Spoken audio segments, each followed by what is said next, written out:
Hello and welcome back to Perspectives. On today's show, we have our usual roundup of the big stories around the world relevant to the Sikh community. And after the terrible rape of a Sikh woman here in the UK, British Sikhs are mobilising to pressure the failing government. And even one of its own MPs, who's also managed to offend the community yet further. And as Khalistan referendum organiser and successor to Hardeep Singh Nijjar, Inderjit Singh Ghosal's arrest in Canada hits the news. Why and how did Indian media report the story even before local journalists knew about it? And this isn't the first time that this has happened, that anti-Khalistani actions have been reported in India before the Western journalists have managed to get hold of the story. Is there a behind-the-scenes back channel with Modi's government and his Hindutva media? Well, we'll ask that uncomfortable question on today's show. But joining me, as always, for our show is our very own correspondent in Canada, James Cousineau. Good morning, James. Good morning, Angus, and good morning to our viewers out there. We always enjoy your comments, so keep them rolling in because, hey, you never know, you might make it to the show. Make sure that you put your comments in the comment section. Keep them respectful, but hey, the more thought-provoking, the better. We enjoy it. And by all means, if you find something inconsistent or that we get wrong, by all means, add it to the Critics' Corner because we love to be educated as well, folks. So keep it coming. Thanks for joining us for another episode of Perspectives. And don't forget to stick around to the end to see whose comments are making it to the screen today. Back to you, Angus. Absolutely. And James and I together will be bringing you our perspectives on the daily news affecting the Sikh community across the world. And indeed, at the end of the show, we will take a look at loads of your great comments. So thank you, as always, for those. So, James, let's get underway. What are you going to start us off with this morning?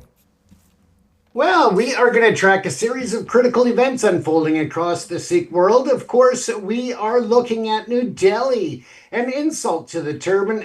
And again, it's at the hands of India's national airline, and it has sparked outrage. Once again, they should know better.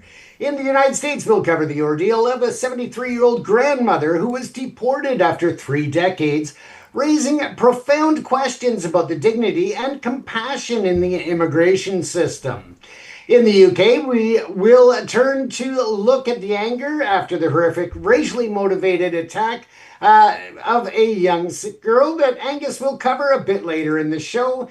And of course, we are looking at some explosive new allegations that have emerged in the United States, and that has to do with the assassination plot. The prosecutors have released more information in relation to the Mr. Pennon assassination attempt, saying that there was a offer of a plane load of weapons to the hired killers coming from India. So again, a very shocking and explosive report on that.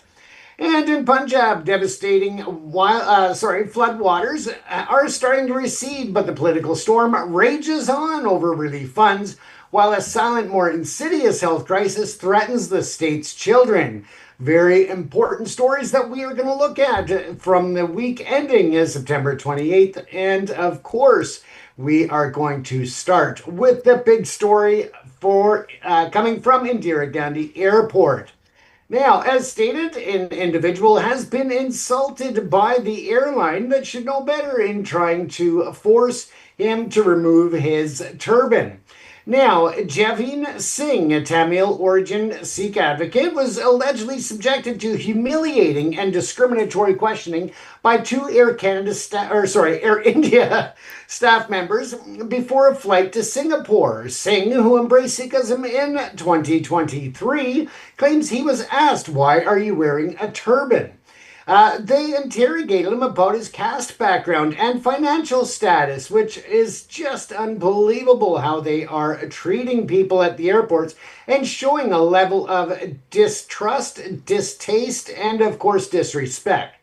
Now, the response was swift. The Sikh legal aid group of Delhi-based lawyers demanded immediate dismissal of the staffers and a formal, unconditional apology, not just to Javeen Singh, but to the Akal Takht in Amritsar, the highest temporal seat of the Sikh authority.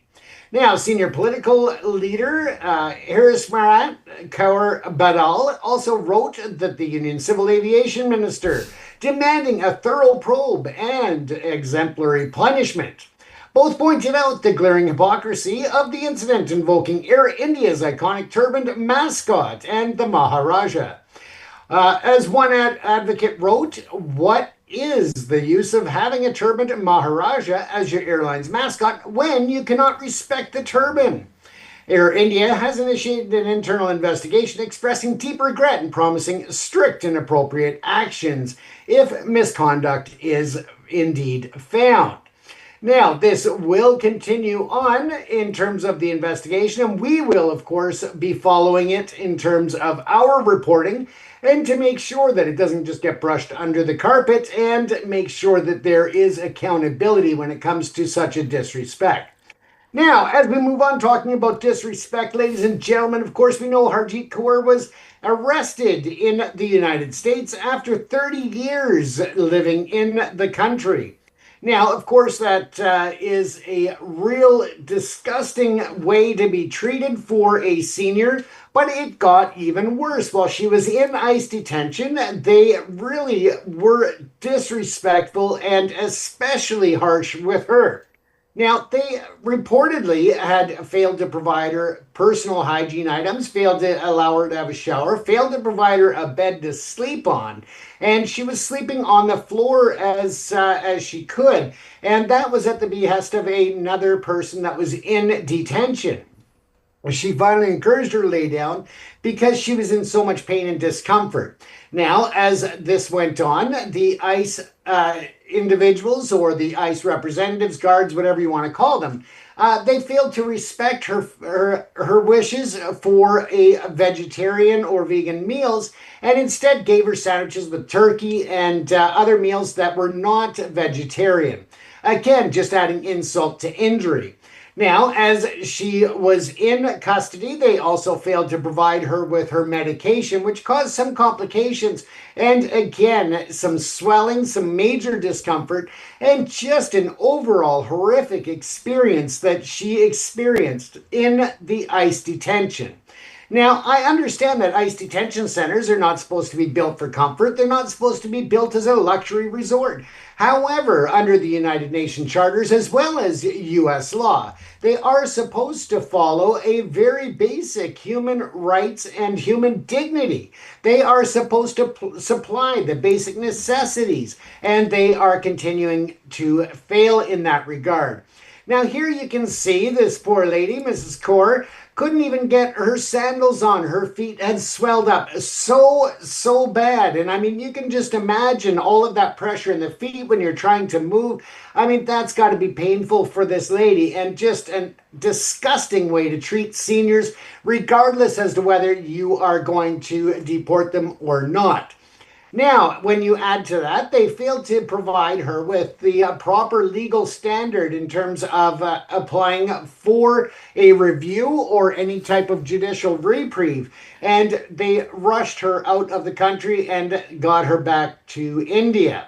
Once again, failing to provide even the necessities. They did not allow her to speak to a lawyer. They did not allow her to speak to anybody in a position of authority that could have assisted in advocating on her behalf.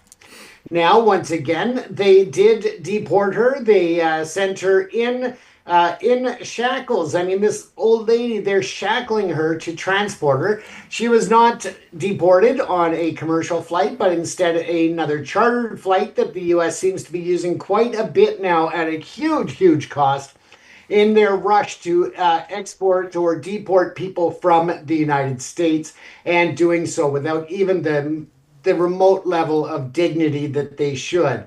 She was returned to family members that met her in India, but again, she was in basically ICE or prison garb, as opposed to even the clothing that she was arrested in. So again, just a complete disrespect and human rights abuse in terms of ICE and how they're treating especially seniors should be concerning to not just Americans, but people around the world.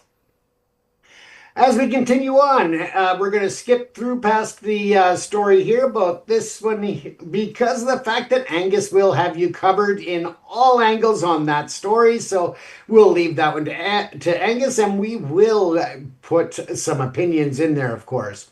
Now, Inderjit Singh Gosal has been bailed out here in Canada, but he also promised to ensure that he's going to continue on with the Khalistan referendum and to build momentum on that. India, of course, their media turns around and tries to make it look like it's a threat. And essentially, his threat is that he's going to continue a non-binding, representation of that referendum and encourage people to take part. So far from a threat, what we would see in the Western world, that somebody's actually going to use their freedom of speech and their freedom of choice and their freedom of expression.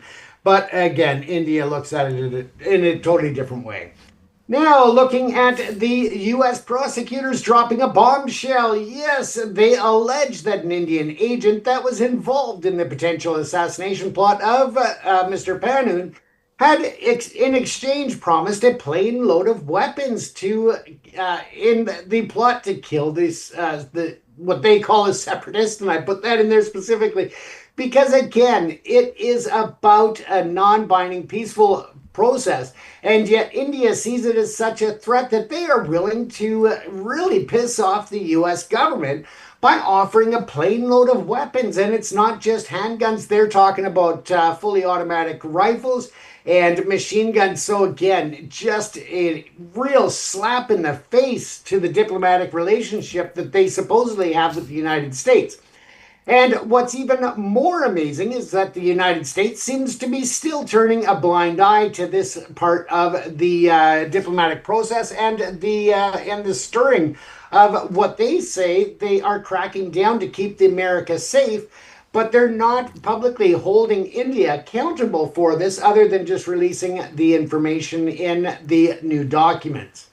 Now, of course, the case that we're speaking of centers on Nikhil Gupta, and he is an Indian national that was arrested in the Czech Republic in June of 2023 and extradited to the United States to face those charges. Now, of course, we know that there are others who were involved at various levels of the India government, including Vikas Yadav. And again, he was a member or an agent of the Research and Analysis Wing, which is, of course, the spy agency and security agency for India. Now, the fact that the India government and their proxies through Gupta and others threatening to send those weapons are a major, major breach of the sovereignty of the United States as well as their national security.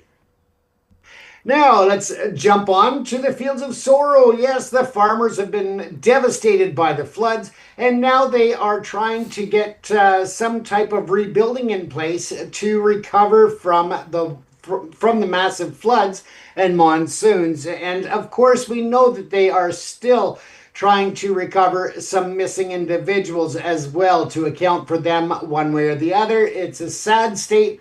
But what makes it even worse is that it's become a political football game. And of course, we know that in the Punjab, they are requiring or requesting certain standards of aid and certain levels of financial aid to come in. The BJP and Narendra Modi continue to make promises that are unrealistic. They claim that there is a certain level of funding available in the resource management and the emergency response budget. However, officials in Punjab say that that is inaccurate, that funds that the BJP and Modi are referring to are non-existent in the fund at this time. And they also state that other promised funding from the federal government is not nearly enough to even touch the surface of the recovery and rebuilding efforts.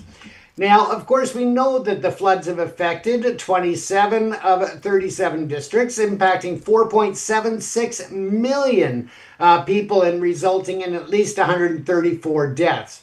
This has been a major catastrophe on a human level, but also on an agricultural level. And in order to make that full recovery, it is going to take time.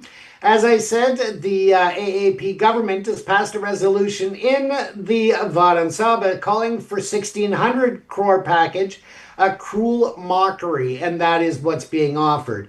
And they say that the state actually needs what they estimate to be over 20 crore for full recovery. Now, this will take time and it's going to be an ongoing battle, but of course, we also know that the Sikh community has been instrumental in coming forward and assisting many of those in need. And that's through Seva and other parts of relief that we've spoken about to great lengths on the show. And even for the SGPC arranging 38,000 liters of diesel to be distributed so that they could power the tractors and machineries needed to repair and to start the work. Again, they've also received amazing relief efforts and assistance from the international Sikh diasporas around the world. So again, they are continuing to work. Very difficult, whether it's the United Sikhs or other organizations, to try and help the expedition or the expediting of the recovery efforts. We'll have on our Substack, we'll have a bit of a chart there that shows what the different governments and different NGOs and other groups are doing, at what level, and how they are digging in their heels, so to speak, to help. Now to another crisis in India and in the Punjab region. The water is very seriously contaminated, and it's showing high levels of both uranium and lead in not only the water, but also in the systems of children in the region. This is, of course, something that has been a very long-term concern with the pollutants, whether it's through textiles or through other industrial manufacturing and such, that's been pouring pollutants into the waterways for generations. This is now showing a huge level, and even at a point where they are locally within the state of Punjab raising the alarms through their own Human Rights Commission that has officially declared the situation as a human rights violation, and a serious one at that. They also go on to say that the government is really involved in a fundamental failure to preserve and to protect the right to life of their citizens. The report exposes the hidden devastating costs of decades of unregulated industrial activity and agricultural practices. So really, when you're talking about agricultural, you're talking about certain pesticides and other chemicals that are used or used to be used, and in many places are banned due to their contamination levels. Now, in the context of numbers, the data on lead exposure in children is particularly disturbing. In Ropar, 12 out of 62 children tested at about 19.3% had blood levels exceeding the safe limit. And in Chandigarh, the figure was even higher, with 5 out of 19 or 26.3% testing above the limit. These are not just statistics, but represent a generation of children at risk. And the neurological damage, the developmental delays, the irreversible health problems, as well as other long-term illnesses are a very serious concern, and one that the United Nations and other countries need to step up and say, okay, we are at a point that, we really have to start digging in and holding India accountable for their atrocious treatment of people in their own nation. Now, with that said, we'll just jump on to a final story here for now, and that is the continued issue of the Nankan Sikh pilgrimage, Sahib pilgrimage, and that again is creating a firestorm. There has been no movement in opening the borders or allowing people to take part in this pilgrimage, which is seen as a slap in the face to the Sikh community, and one that goes completely against all norms that have been in place for over a decade, where people can go back and forth to make that pilgrimage that is so essential to the faith and the belief and the customs. So once again, they are really calling out the double standards when it comes to the closure of the border, and yet they continue on with cricket matches and other sporting events and other cultural events with Pakistan. So again, it just doesn't hold water when you look at the realistic approach. And when they try to deny that it is anything other than, trying to be political and send a message to the Sikh community, it is very clear that's exactly what it's about. In closing out, again, don't forget this weekend, just outside of Sydney in Australia, the Nagar Kirtan Parade will take place. Yes, it is back. And we've reported on that. It was canceled due to many concerns, and whether or not they were reasonable concerns, that's debatable. But at the end of the day, there in Glenwood, one of the suburbs of Sydney, the Nagar Kirtan Parade will take place this weekend. If you're out there, both Angus and I would love to see some video and also some photos. So feel free to send us some coverage from the event. Isn't that right, Angus? Yes, absolutely. And we always invite our audience to get involved, as of course you do massively in the comments section. But yeah, do send us photos, pictures, videos. We'd always love to show them up. And of course, the message I've just popped up at the bottom, message at satlajtv.com. And you can get hold of both James and myself through that message email address. So let us know. We'd love to see it. But yes, James, in the meantime, certainly, some big stories there. And I just want to touch on, there's two linked stories there. Of course, is that terrible story of that Tamil Sikh who was stopped at the airport in Delhi. And you can tie that in also to the Kartarpur pilgrimage, again being prevented by India. It's very clear that, and we've reported a lot on this, is that there is this low-level discrimination against Sikhs increasing in India. I mean, let's be honest. Sikhs have existed in that subcontinent for 500 plus years, and yet somehow in the 21st century there is an official at Delhi Airport, yes, Delhi Airport, that sees Sikhs passing through literally on an hourly, if not minutely basis, manages to pull out a Sikh from I think it was a Tamil Sikh.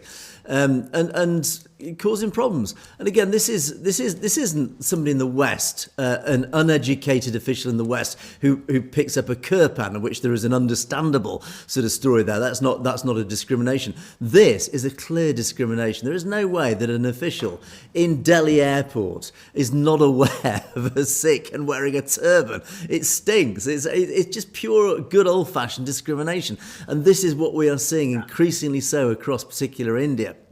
Is that, and I don't know if there's even an official policy agenda and even an instruction gone out from central government, who knows?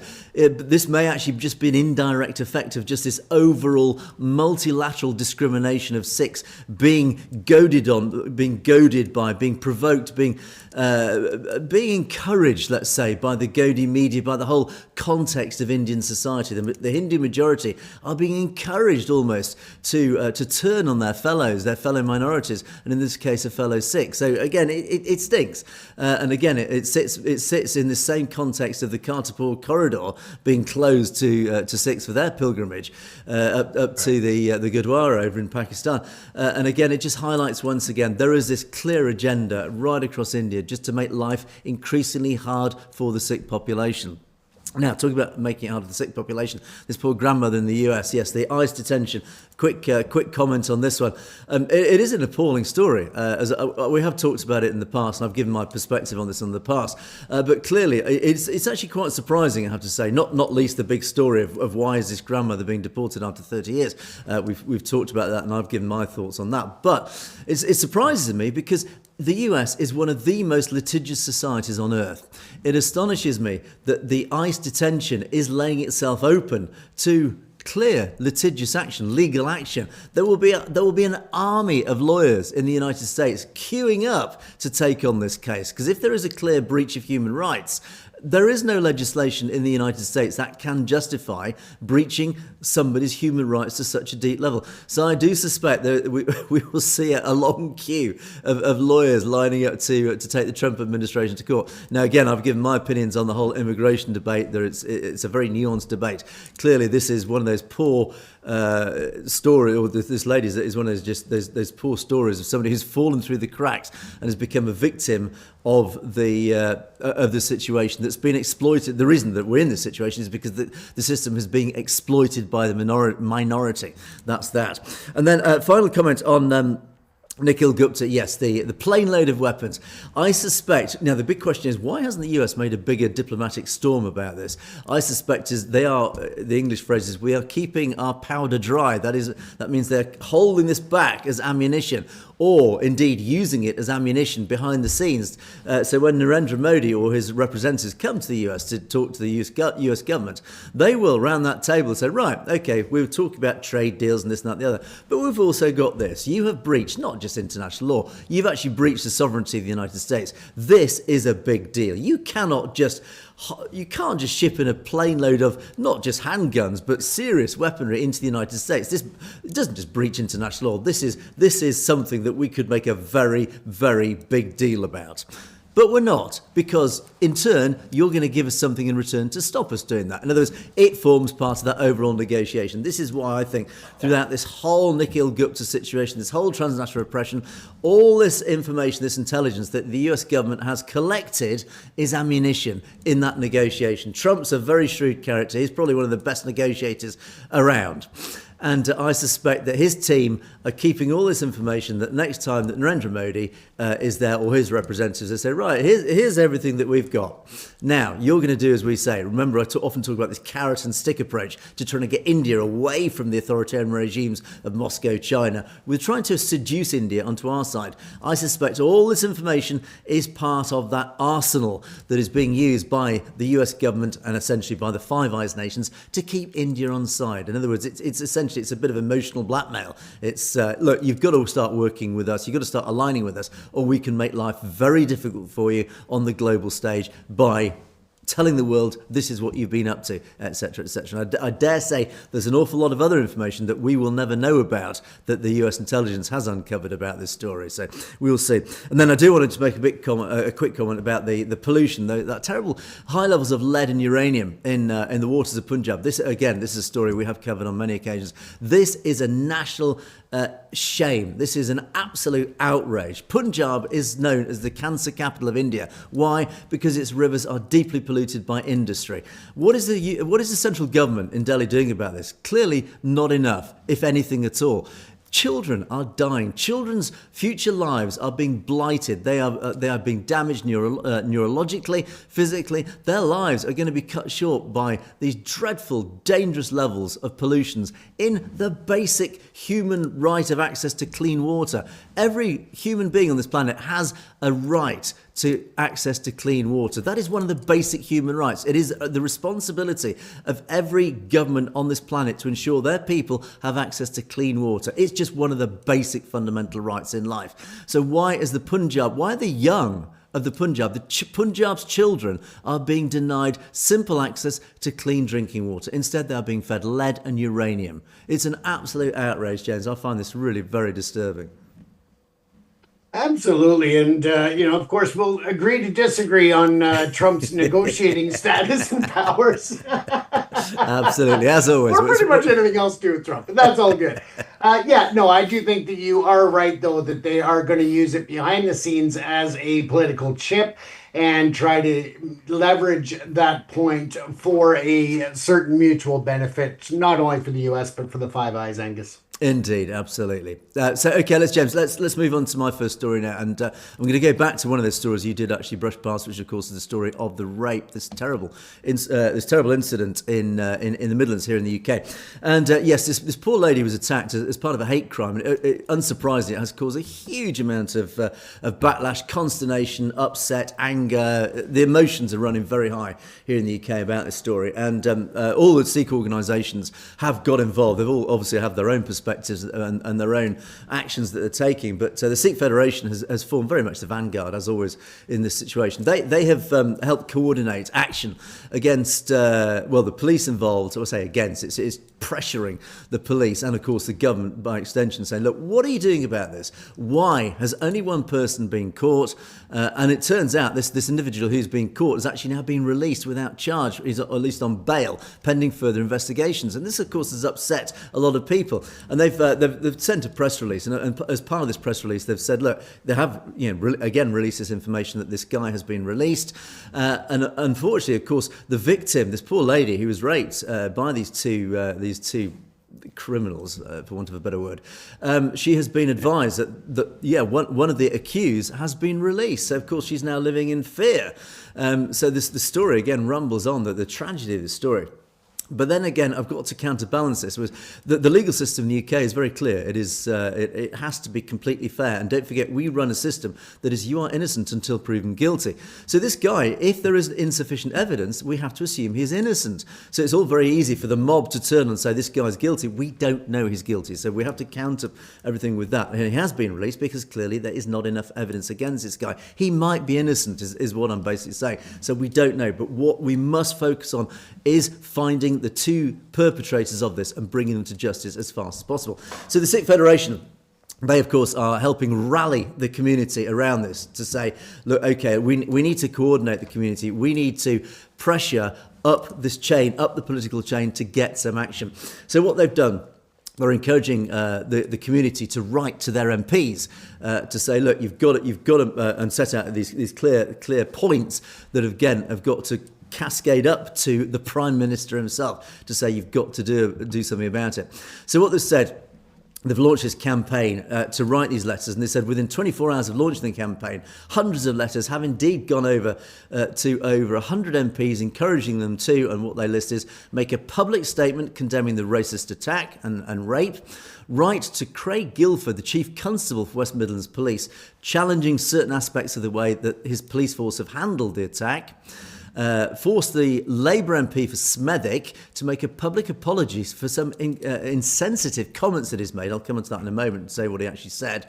And ask the Prime Minister, the Home Secretary and the Community Secretary their timetable to treat anti-Sikh hate crime on par with anti-Semitism and Islamophobia. And again, this is another offshoot of this whole story, is why is hate crime against the Sikh community seems to be second division. We focus here in the UK on Islamophobia and anti-Semitism, but we don't seem to ever really care about anti-Sikh hate crime. It never seems to hit the news as much. There doesn't seem to be much attention and focus on it. So again, this forms part of this multilateral approach to the government. And Dabinderjit Singh, he's he's actually named here as the lead executive of political engagement at the Sikh Federation. Again, we've interviewed Dabinderjit on several occasions, and he again has made a lot of statements about this. And he said some have been critical of the way police can handle such cases, and he's saying how much the Sikh Federation has been approached by the community, organisations in the community, Gurdwaras, and of course just general people writing to the Sikh Federation saying, look, we've got to do something about this. Again, emotions are running high, and he's saying that a lot of this criticism that he's received has been against the police itself. And again, it's the West Midlands Police. The West Midlands Police have really not shrouded themselves in too much glory with the Sikh community over decades. Unfortunately, there has been accusations of a real agenda against certainly Khalistani campaigners, but the Sikh community as a whole here in the Midlands, which is, I have to say, it's deeply sad. I'm a big supporter of the police and law enforcement, but they have destroyed relations with the Sikh community over decades because they seem to have become a political instrument. And this isn't so much the guys on the ground, this is more the management, let's call it. In other words, those who are more controlled by central British government establishment, etc. They are clearly taking orders from the central government, and they are effectively enacting what seems to be an anti-Sikh agenda against our largest community here in the Midlands. And unfortunately, this has spilled out into this situation as well. So what the Sikh Federation have done is they're encouraging the community to write to their MPs. There's a very, very long letter here, and of course I won't read out this letter because it goes on for pages. But what it says, I'll read out the first paragraph. Minority communities in Britain are feeling extremely vulnerable in this current climate. And of course, we've got these huge anti-immigration marches going on. Collateral damage is, of course, our minority communities.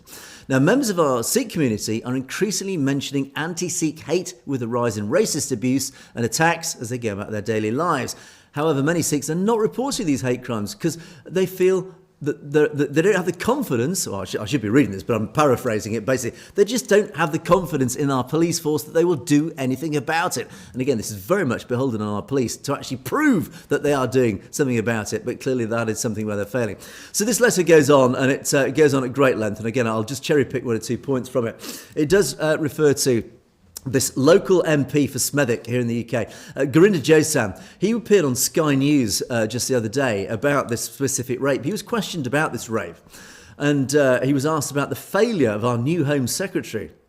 she hasn't condemned the attacks publicly, or she did eventually, but it came out like a week later. So why? Again, the question is why is nothing being done about this? And so this MP continued to say rape is a very difficult case to get a conviction, ignoring that he was supposed to be at this protest. Again, he was supposed to be joining this protest about this rape to show support for the young Sikh woman who's been brutally attacked and raped. He's been heavily criticised for showing no empathy for the rape victim, totally misjudging the widespread anger and disgust around the assault. And more than a week later, he's failed to apologise for his unwarranted offensive comment to all victims of rape and become oblivious or has gone into hiding, while several other female MPs have stepped up. So this guy, this MP, has really, again, not covered himself in glory by managing to, in this very emotive context, of even offending the very community which he's supposed to be representing. So anyway, this letter, which has been pre-written by the Sikh Federation, all people, all Sikhs in our community in the UK are encouraged to, there is a link on Sikh Federation UK's website. If you have a look at this letter, there is a link that helps you, that enables you to send this letter on your behalf to your local MP. And it makes a few clear statements. Just to summarise the statements that it's sending, it's saying, it's telling your MP to make a public statement. In other words, your MP should stand up publicly to condemn this racist attack, to write to the Chief Constable for West Midlands Police, asking him why the police initially downplayed this attack and left out that the attack was racially aggravated. Again, that's an interesting point, because this is something that happens a lot here in the UK. These racial attacks, and this is on both sides, whether it's whites attacking minorities or minorities attacking whites, is that the fact that it was a racially aggravated crime is usually left out of the media report. The reason for this is that it is trying to prevent stirring up racial hatred between various minorities and indeed against white extremists, against minorities, etc. So there is a reason for that. That's to explain that.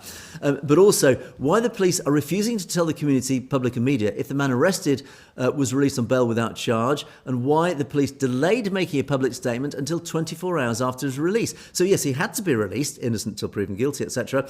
But why was this not publicly announced? Why was the victim not told until at least 24 hours afterwards?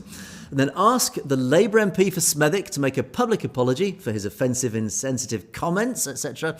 And then finally, to ask the Prime Minister, the Home Secretary and Community Secretaries their timetable to treat anti-Sikh hate crime on par with anti-Semitism and Islamophobia, etc., etc. So there you go, James. Our Sikh community, once again, are really spitting with anger, and unsurprisingly so, and justifiably so. For some reason, I don't see this in North America. I only seem to see this anger in the Sikh community against the government here in the UK, and I think this speaks volumes about our British government, whether it's Conservative or it's Labour. And I'm not surprised it's Labour, because I've been saying that you will be betrayed by the Labour government, and here we are.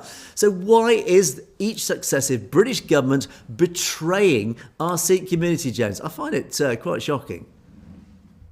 Well, and we do see it on occasion here in North America as well, Angus. If you recall, last year we were covering the attacks of the youth on a school bus or a transit bus going to and from school. We've seen just different cases where it is, again, where it's not brought up as a racially motivated crime and therefore doesn't make the big headlines, but where the different, and I'm not saying just the Sikh groups, I'm talking about other minorities as well that do speak out, try to hold the both the legal system and the politicians to account and force them to take action, because it does happen. But again, it's like you say, they're trying to reduce the the level of inciting of racially motivated anger and perpetuating more violence based on race. So.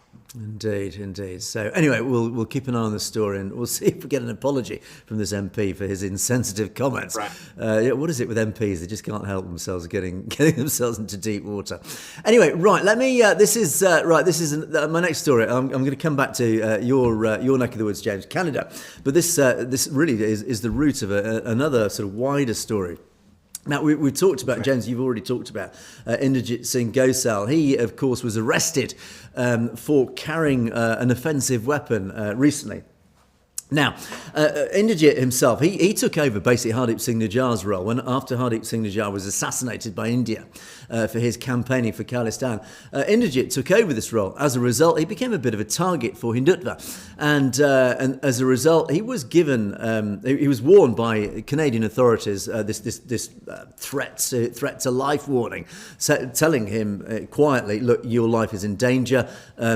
I believe in Canada, like in the UK, they're not allowed to inform him who specifically is threatening his life. But obviously, it's pretty obvious who's threatening his life. It was the same people who took out Hardeep Singh Nijjar. Now, as a result, Inderjit, of course, quietly armed himself, just in self-defense, in case that he was attacked, that he could at least try and save his own life. As a result, he was arrested and he was charged with carrying offensive weapons. Now, interestingly, and this is where it starts getting really interesting and where the bigger story now comes in.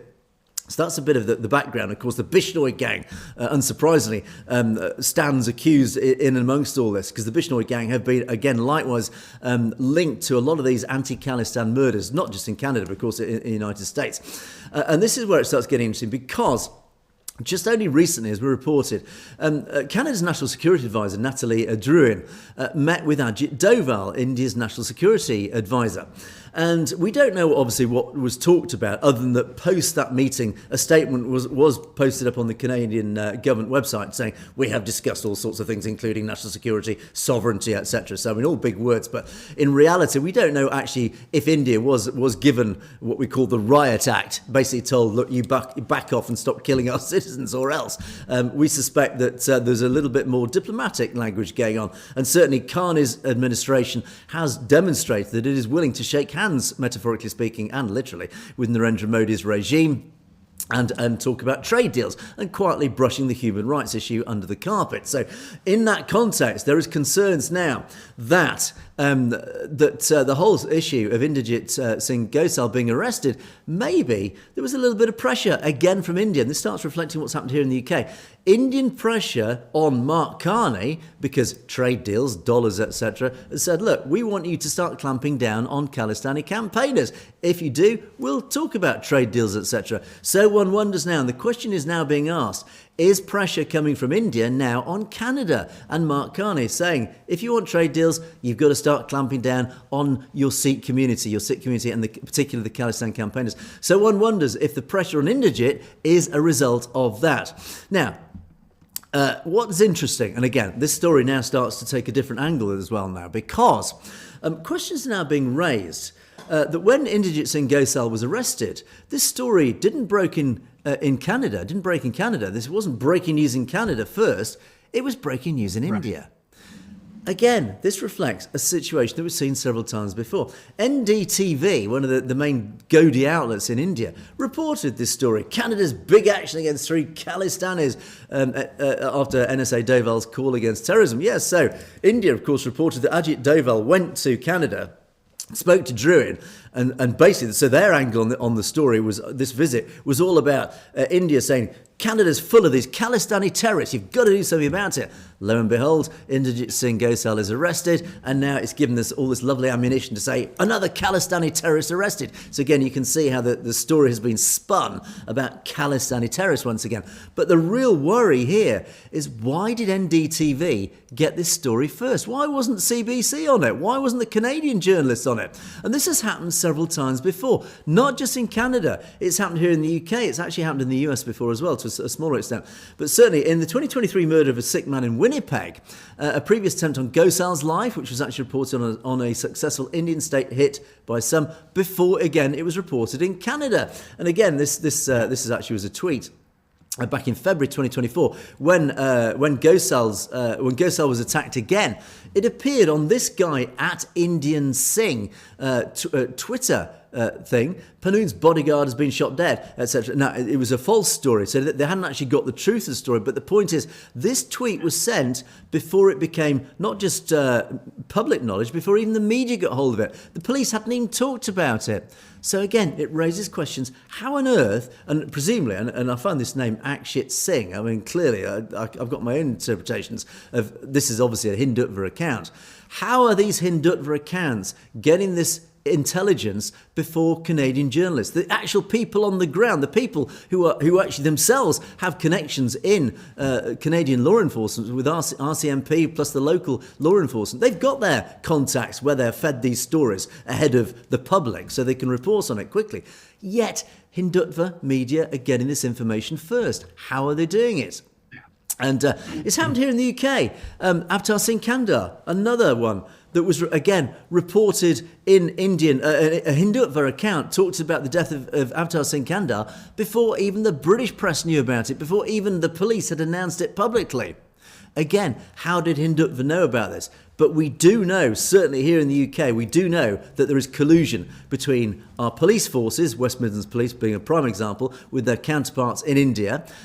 We do know that the British establishment, our intelligence agencies, MI6 particularly, do collude with RAW in India. You only need to look at the case of Jagtar Singh Johal to know that, where intelligence was fed to RAW that led to Jagtar Singh Johal's arrest in 2017. But all links around that. Again, back in the West Midlands, we do know when houses were raided of Khalistani campaigners, that information, again, appeared in the Indian media before even the British media knew about it. So again, these bits of intelligence is being leaked by state bodies in the West to India before even the British or the Western media get to hear about it. So it does raise questions. What are the links between some of these entities? And clearly it's not all government bodies, but certainly some government bodies. There are individuals in those bodies who are leaking this intelligence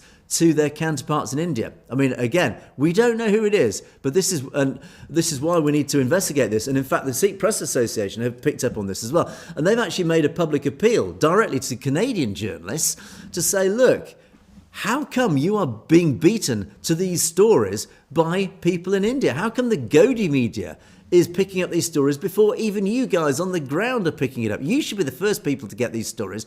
You're being beaten to this by India. How and why? And this is an investigation. So the Sikh Press Association are saying, look, you guys need to go out and do some investigations yourself about this. Why are you being beaten to these stories, James? I find this quite concerning. We do know here in the UK, definitely there's collusion between our state and their counterparts in India, but it appears it's clearly happening in Canada as well. Absolutely. And we've talked about this before, Angus, where there was video footage of shootings at an entertainer's home here in British Columbia and other video footage of crimes that were perpetrated, and that was against Khalistan activists or even just Sikhs in general.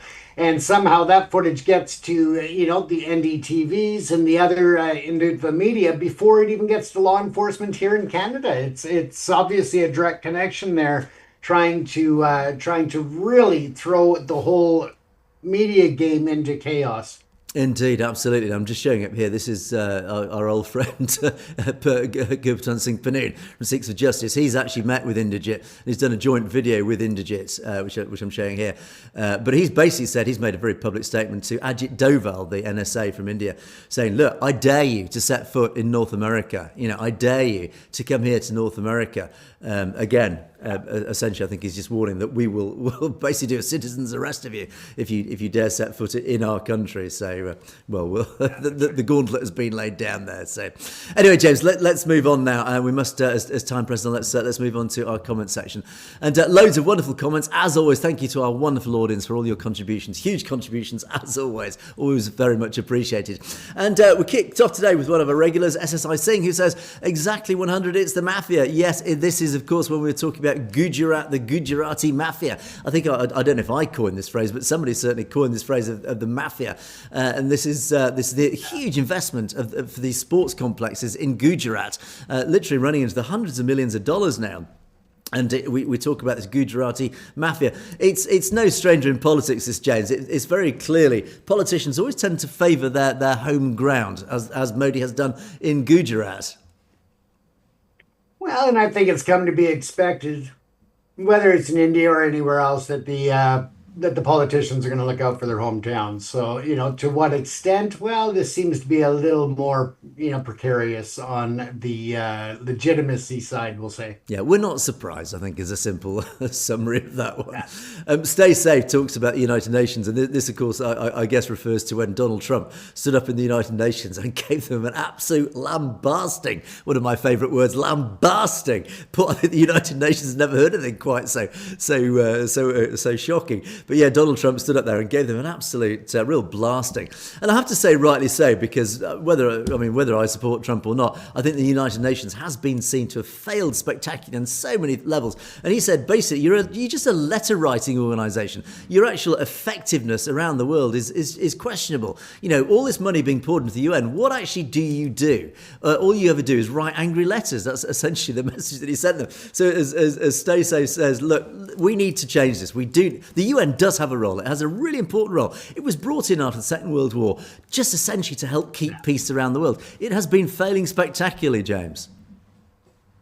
Absolutely. And let's not forget that with the veto powers of the main founding nations, that really throws in the legitimacy into chaos because if we wanted to move against Russia, for example, they have a veto. So therefore, they can override any decision and block it.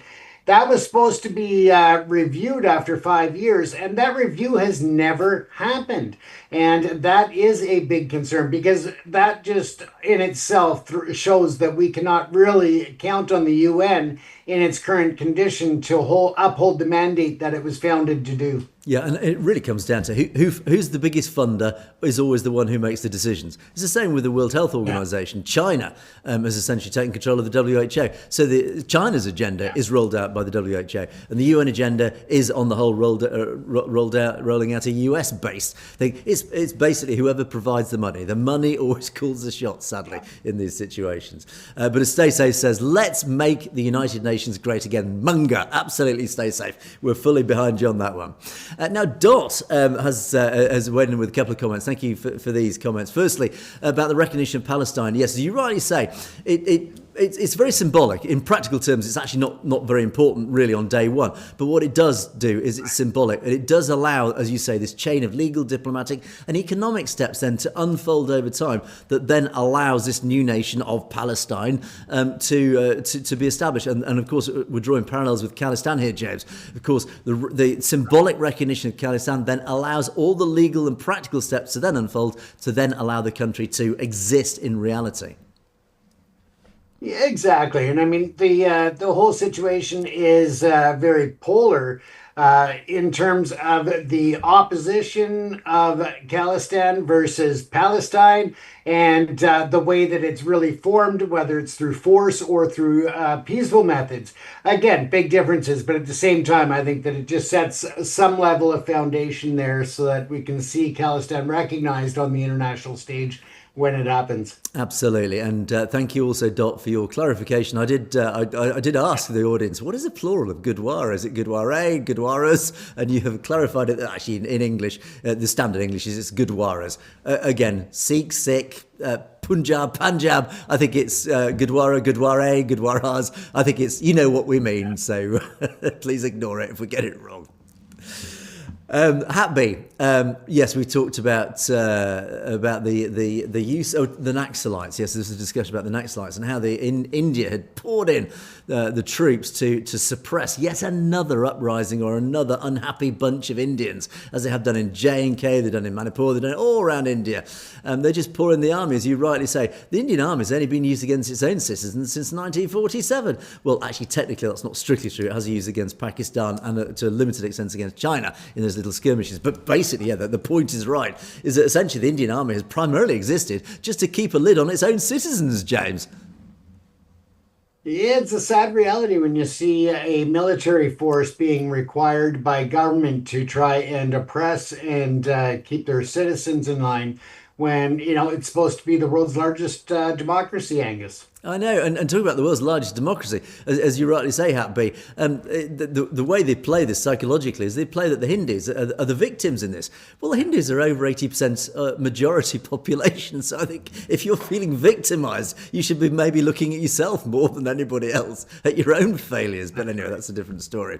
Bobby Singh, thanks, Bobby Singh, for your comment. Thanks for bringing the truth out. Well, that is why we're here. Thank you for pointing out Sonam Vanchuk is arrested by Modi. Yeah, and again, I haven't really had time to do this story. This is actually quite an interesting story, and I haven't actually had time to do a lot of research into it ultimately, but thank you for pointing this out. He is a guy in Ladakh, he's a campaigner who's basically fighting back against this same issue that we've got in Punjab, where the Delhi government is deliberately trying to undermine and really destroy the local indigenous culture in Punjab, of course, Sikh, likewise in Ladakh. It's by pouring in the textbooks, the language changes, etc. He's resisting this colonialism, this cultural colonialism. I can't get the word out. Colonialism. And so this guy has been arrested as a result. In other words, you stand up to Narendra Modi, you face arrest and detention. So thank you, Bobby Singh. James, I think we've come across this story before in many contexts. We very much have, and we're starting to see that type of attitude in other parts of the world as well. So we'll watch and see how it plays out. But it's time to stand up for human rights. Absolutely. And yes, that, again, a very big point. It's not just happening in India now. This is something that we all need to resist, and we need to unite and resist against. Critics Corner makes a very brief return. I'm going to have to rush through this because we're running out of time. But Shahzad Purisunilasaram, hopefully I pronounced that correctly, has been a regular critic on our channel. Thank you for your comments. Rightly, you say, well, countries can't interfere in Indian affairs. Absolutely, they shouldn't. And it is very hypocritical of the West to do so. But these countries are enemies of India. They want to break up India. I'm not sure they do, but anyway, I think India's doing that all by itself. But anyway, let's see how many enemies India has. But as you say, you come back to this old story. Khalistan has its roots in Pakistan, not India. So why don't countries pick on Pakistan? And as SG says, the roots are in the Punjab region. I will refer our audience to the podcast I did at the end of last week, Across the Pond with Layla Goolam. In that podcast, I set out in great detail the history of the Sikh people since the Sikh Empire and what the Punjab, or basically what Khalistan should be and probably will be. Watch that podcast. I will show you how the Sikh Empire has been reduced, and the land of the Sikhs, as I call it, has been reduced by outside deliberate political forces into the small state of Punjab. So, Shahzad Purisunilasaram, that's a mouthful. I suggest watch that podcast. You will understand how what you said is partly true, but is not really strictly true. And again, likewise, our audience should watch that, because Khalistan should be and will be a much, much larger area, and there's historical evidence to support that. So do watch that. And then finally, you say war between America and India is on the cards in future for sure. India must, etc. get it full ready. I find this very sad, James. We don't want a war with India. The West does not want to go to war with India. The West doesn't actually, well, we, the majority of people, do not want to go to war with anybody, as indeed I'm sure the majority of Indians don't want to. And I think the fact that you're saying this is very sad. But what I would also say is, okay, if that is what you believe is going to happen, and you want India to side against America, what happens when you win? If you win this, you will be alongside China and Russia. What do you think Indian society is going to be like when you beat the democratic world? What do you think India's going to be like after that, James?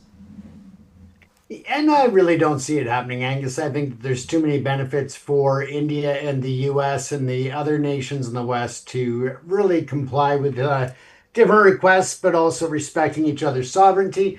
I do think that there are a lot of tensions there, but I don't believe that it'll lead to any type of a war between the US and India. Yeah, we certainly hope not, and certainly we the people will be fighting absolutely to the final hill on this one. That's the only battle we'll be fighting, is to prevent something like this ever happening. It's preventing our insane rulers, the 1 in 10s, as I refer to them, as from dragging us all into something like that. So, anyway, final page, which again we're going to rush through, run out of time now. Stay Safe says Sikhs for Justice should consider one of the next vote locations in Malaysia. Absolutely, yes, indeed, James. I think there is a large population. 130,000 Sikhs living there. Why not let's hold one in Kuala Lumpur? Absolutely. And, let's remember that November we'll see another referendum being held in Canada, in Ottawa. And maybe at that time, maybe they will make an announcement. I'm not sure, but I guess it also depends on the political climate and what they allow in Malaysia. So, yeah, I think it's a very legitimate question.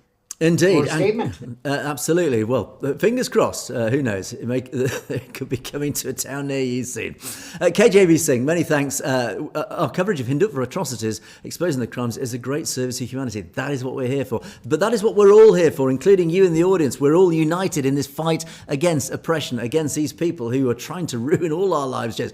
Our role is not just to bring out the truth, it's to highlight where this oppression is coming from, whether it's here in the West or whether it's in India.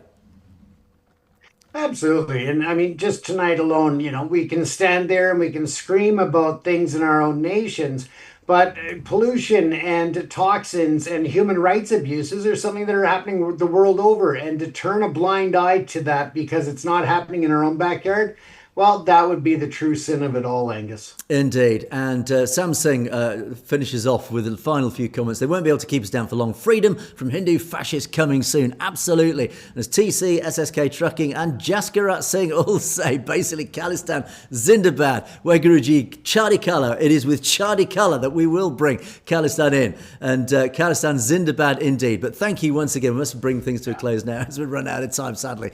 But thanks so much for all your comments. Do keep those comments coming. Do let us know things you'd like us to talk about, as many of you have been doing loads of interesting links and things that you've been sending in, so thanks for those. But likewise, you can message us directly at message@satludgetv.com if there's anything you'd like to bring to our attention directly. But that's it for another day. Thanks so much for watching. We will see you next time. It's a goodbye from me. It is a goodbye from James. Stay safe, everyone. You have, of course, been watching Perspectives. We will see you next time.